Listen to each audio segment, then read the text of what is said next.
Title खाली घर story. इस्लाम अलैकुम दोस्तों, मैं आमिश नवाज फिर से आप सबकी खिदमत में हाजिर हूँ एक नई कहानी लेकर।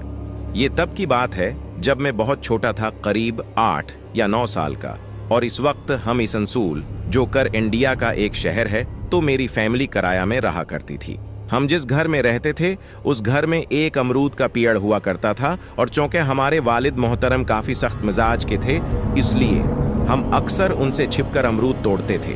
क्यों, अगर उन्हें इस बात का इल्म हो जाता तो फिर हमारी पिटाई पकी थी। चूंकि अमरूद का पेड़ छत से करीब होता था तो मैं अक्सर रात में अमरूद तोड़ता था।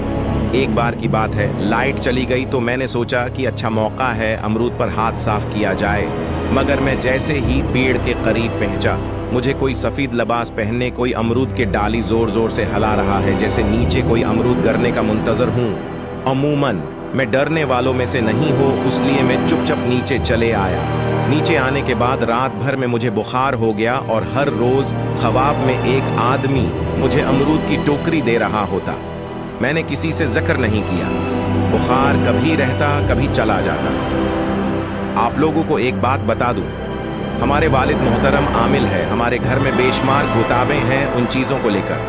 खैर, मैंने ख्वाब का जिक्र अपनी वालदा मोहतरमा से किया। पहले तो वो मेरे ख्वाब को इतनी संजीदगी से नहीं लिया, मगर मेरी हालत देखने के बाद अब्बू को सारी बताएं।